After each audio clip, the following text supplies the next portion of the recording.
118. salms. Teiciet to kungu, jo viņš ir mīlīgs un viņa žēlastība paliek mūžīgi. Tādēļ, lai saka Izraels, tiešām viņa žēlastība paliek mūžīgi. Tā, lai saka arī Arāna nams, tiešām viņa žēlastība paliek mūžīgi. Tā, lai saka visi, kas bīstās to kungu, tiešām viņa žēlastība paliek mūžīgi. Bailēs, nomāktības bēdās, es piesaucu to kungu, un viņš paklausīja un mani atslabināja. Tas kungs ir ar mani. Āmen.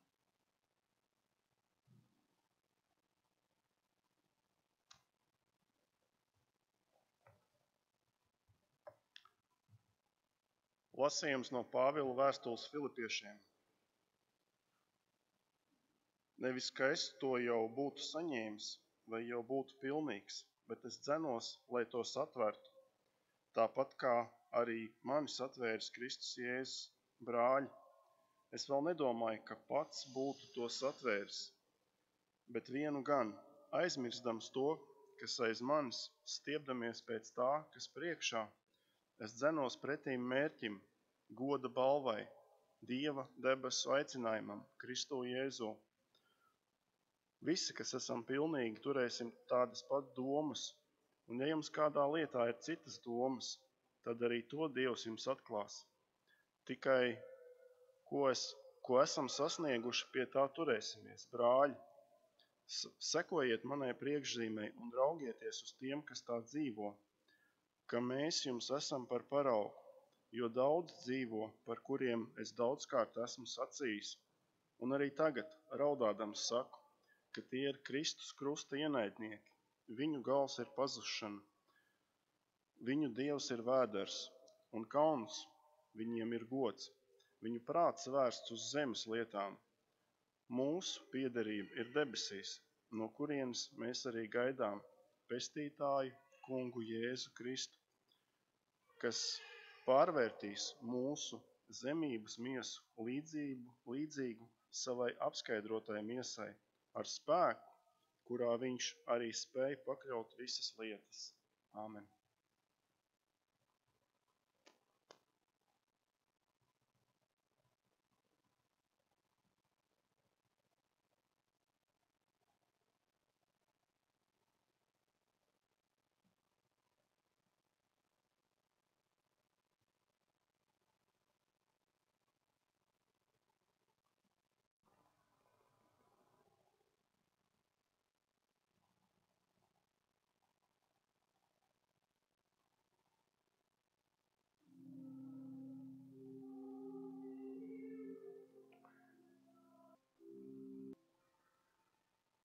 Žēlastība un miers jums no Dieva mūsu Tēva un no mūsu Kunga Jēzus Kristus.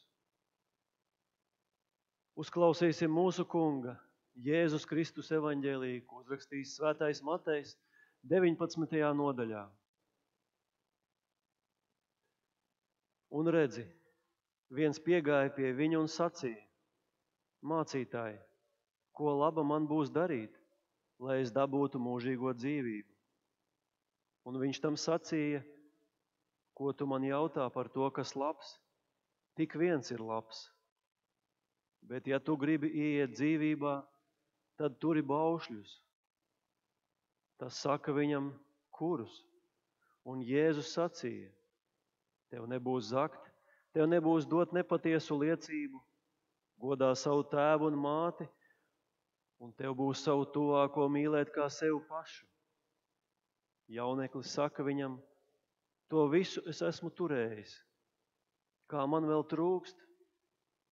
Jēzus tam sacīja: Ja tu gribi būt pilnīgs, tad noej pārdod visu, kas tev ir, un atdod to nabagiem.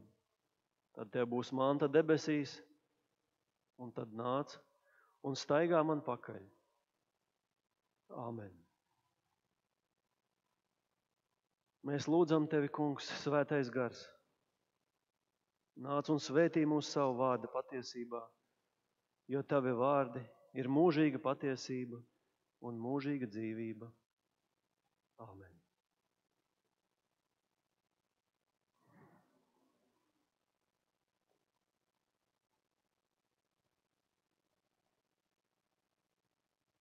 Tev nebūs zakt, Tev nebūs dot nepatiesu liecību. Godā savu tēvu un māti. Tev būs savu tuvāko mīlēt kā sevi pašu. Mums visiem zināmie baušļi, cik reizes gan mēs esam tos jau dzirdējuši. Bet kurš no mums spēj tos izpildīt? Mēs visi tos pārkāpjam. Vai tad mums nav iespējams iegūt mūžīgo dzīvību? Jēzus saka, ja tu gribi būt pilnīgs, tad. Kā tad cilvēks var būt pilnīgs, ja mēs nespējam izpildīt kaut vienu no šiem baušļiem? Pilnīgs cilvēks ir tāds, kurš vadās pēc sava radītāja gribas un prāta un dara to, ko Dievs ir iederējis, dzīvojot ar taisnību un patiesību. Vai mēs vienmēr Jēzus vārdus saprotam pareizi? Ja arī mums šie vārdi būtu jāsaprot burtiski, tad vai nu netik daudz sasniegtu īstu pilnību, vai arī pilnību nesasniegt neviens. Ja mēs burtiski uztvertu šos Jēzus vārdus, kas tad notiktu ar pasauli? Mēs taču visi esam saistīti ar savām mājām, darbu, ar ģimenēm, ar draugiem un paziņām un vēl daudzām citām saitēm. Visas tās mēs taču nevaram saraut. Un Jēzus to arī nemaz negrib. Viņš grib, lai mēs uzticīgi pildām savu dzīves pienākumu pasaulē. Godīgi un taisnīgi darām savu darbu. Mums jākalpo Dievam, mums jācenšas būt cilvēkam pēc Dieva prāta un jācenšas sasniegt šo pilnību. Padomāsim, cik augstu Jēzus vērtē cilvēku dzīvi. Svēta un neaizskaram viņam ir laulība. Svēts tēva un mātes vārds.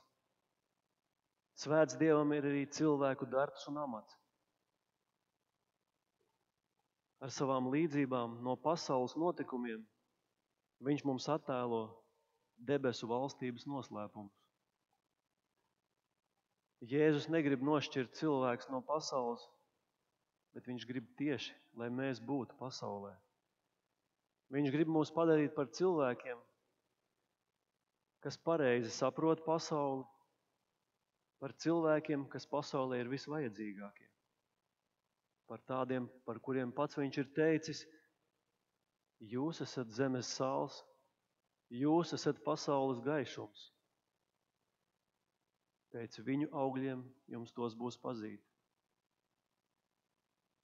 Neskatīsimies tikai vien uz ārējiem notikumiem Jēzus dzīvē, bet skatīsimies arī uz viņa dvēseles dzīvi, kas parādās un atklājās viņa mācībā un ikdienas gaitās.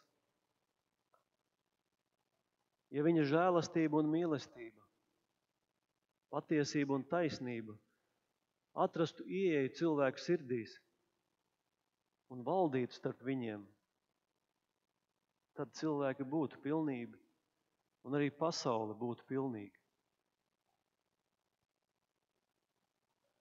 Ik viens cilvēks, lai kāds tas arī būtu, pat viszemākais, visnabadzīgākais, var sasniegt cilvēks augstāko mērķi pilnību. Jo ne no viena Dievs neprasa vairāk, kā vien apzinīgu, uzticīgu un taisnīgu savu pienākumu pildīšanu dzīvē. Jo uzticīgāk un apzinīgāk savu darbu pildam, jo vairāk mēs atklājam, kas ir Dieva prāts, un tajā pašā laikā arī jo vairāk atzīstam paši savu nepilnību. Nepilnību, kuru mums trūkst, kas izteiktu un aprakstīta kā pašaizliedzība, upurēšanās, izturība, uzticība un paļaušanās uz Dievu. Cilvēka piemērs, kādam tam jābūt, ir pats Jēzus Kristus. Kaut mēs to vienmēr spētu atcerēties un turēt viņu savā priekšā. Arī apustulis Pāvils, Jēzus sekotājs un vienlaikus parasts cilvēks stāsta mums, māca un dalās, kā piepildīt jau šos Jēzus sacītos vārdus dzīvē. Pāvils salīdzina sevi ar skrējēju, kurš skrien uz mērķi, lai gan nav to redzējis, un nedomā ne par ko citu, kā vien šo mērķi sasniegt. Cik gan liela ticība un paļāvība, un kāds darba prieks Pāvilam piemīt, un spēja sevi upurēt sava mērķa sasniegšanai, lai gan pats viņš sevi atzīst par nepilnīgu. Mūsu lielākais ienaidnieks ir pašapmierinātība, lepnība un iedoma, ka mēs esam bez kļūdām. Kas pats ar sevi ir apmierināts, tas ir apstājies savā dzīvē un neiet vairs uz priekšu un nemēģina kļūt pilnīgāks. Niecīgas tad ir tāda cilvēkas domas par pienākumu. Niecīga viņam ir dievapziņa. Niecīgs uzskats par to, kas ir labs un liels, kas dievbijīgs un cēls. Tieši tas, kurš sevi uzskata par pilnīgu, tāds nav. Kā tikko dzirdētajā evaņģēlijā, kur tika minēts kāds jauns vīrietis, kas domāja un teica Jēzum, ka visus baušļus ir spējis piepildīt. Turpretīm Pāvils dedzībā mums saka, es dzenos pretim mērķim, goda balvai, Dieva debesu aicinājumam Jēzu Kristu. Uz to apustulis mūs mudina katru dienu, uz ko Dievs mūs ir aicinājis, tā dzīvot, ka nākam pie šīs pilnības.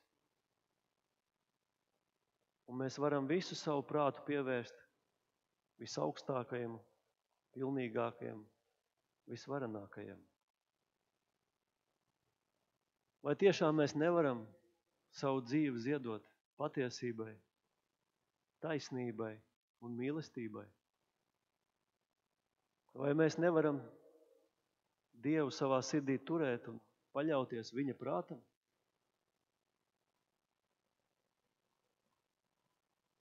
Tas, kas to darīs patiesi un no visas sirds, ļaus Dieva svētajam prātam valdīt un vadīt savu dzīvi, tam gan būs grūta cīņa. Mums tas ir jāzina. Bet jo nopietnāk cīnīsimies un centīsimies Dievu prātu darīt pēc Jēzus parauga, jo aizvien lielāki un lielāki kļūs mūsu dzīves uzdevumi. Tāds tad ceļš ir uz pilnību. Ceļš, ko iest īsts cilvēks, īsts kristietis. Mēdz sacīt, ka apkārtne mūs veido un iespaido, un daudzi paļaujas tās ietekmē. Arī tā ir daļai taisnība. Bet no apustuļa mēs mācamies, ka katram cilvēkam ir kaut kas, ko neviens un nekādi apstākļi nevar mums atņemt. Pāvils tika gan mīlēts un godināts. Tajā pat laikā ticis nīdēts un vajāts, taču tas viss nav spējis satricināt un ietekmēt viņa personību. Pāvils runā uz mums pilnīgi neatkarīgs no dzīves izmaiņām, kā brīvs pār visām lietām. Viņš liecina, Es esmu mācījies būt pieticīgs ar to, kas man ir. Viņš var visu panest un tai pašā laikā būt spēcīgs Jēzu. Vai mūsu dzīves vētras arī nav mūs izmetušas kādreiz no laivas? Vai tas, kas kādreiz stāvēja augstu, nav tagad nokritis zemākajos dziļumos? Tas, kas iepriekš dzīvoja pilnībā, tagad bieži dzīvo trūkumā, un nav nekādu izredžu, ka stāvoklis varētu mainīties. To mēs arī dzirdam ik pa laikam, ziņu portālos varam lasīt par cilvēku bezcerību, bezizēju un pat pašnāvības rīcībām. Vieni par to ir sarūktināti, otri apsūdz cilvēkus un Dievu, bet citi nopūtās saka, tāds man ir liktenis. Kuram gan no mums ir tāds ticības un paļāvības spēks, kāds bija apustulim Pāvilam? Mēs gan to dzirdam un sakam, ka pieņemam, bet bieži mūsu dzīve un darbi par to klusē. Tas ir tas, ko mums ir jāmācās. Mēs bieži vien runājam par to, ko esam dzirdējuši, sapratuši, zinām un varbūt arī reizēm spējam tā darīt. Bet mēs neesam iemācījušies kļūt neatkarīgi no ārējām lietām. Pāvils tāpēc varēja būt pazemīgs, ka tad, kad viņš bija augstumos un pilnībā, tas viņu nemainīja.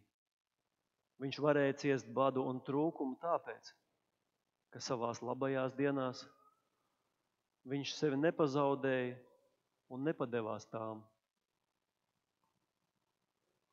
Nepakļaudamies ārējiem apstākļiem, nepazaudēdams sevi dzīves notikumos arī tad, kad notika lielas dzīves izmaiņas, kas, kā mēdz sacīt, izsita visus pamatus zem viņa kājām. Pāvils neko nezaudēja, bet palika nemainīgs un stiprs.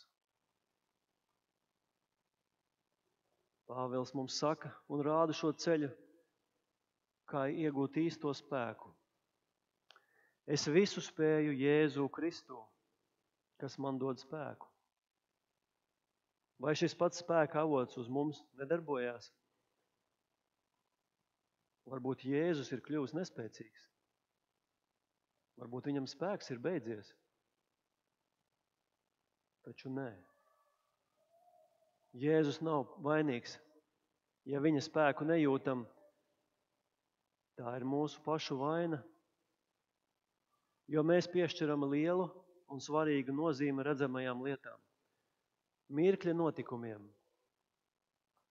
Bet mums jāmaina svarīguma nozīme uz garīgajām pasaules lietām. Kas ir iegrimis šīs pasaules lietās, un šobrīd tās ir īpaši viegli izdarāms, ka tās pārņem un paņem visu cilvēku. Tā ka šīs dzīves vērtības paliek par galvenajām vērtībām. Un tad, kad šī ierastā kārtība un vērtība zudīs, sabrūk arī pats iekšējais cilvēks. Nav ne cerības, ne mierinājuma. Vairs nav nekā. Neaizmirsīsim, ka šīs dzīves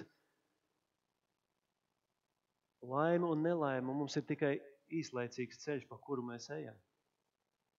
Mēs nezinām, ko visu vēl piedzīvosim. Bet kad Jēzus mūsu sirdis ir iemantojis, un mēs caur viņu zinām, ka Dievs ir mūsu mīļais tēvs, tad visās nedēļās, lai cik tās arī būtu sāpīgas, mēs saglabāsim sevī dvēseles līdzsvaru un sirds mieru. Un pacietībā varam visu panest. tad arī mēs ar maziem soļiem sasniegsim ticības augstumus, lai līdz ar apustuli Pāvilu varētu mēs arī liecināt citiem. Es visu spēju Jēzus spēkā, kas mani dara stipru. Centīsimies ar visiem spēkiem kļūt pilnīgi un lūgsim, lai to, ko paši mēs nespējam, lai Dievs mums pieliek savā lielajā žēlastībā un mīlestībā. Āmen.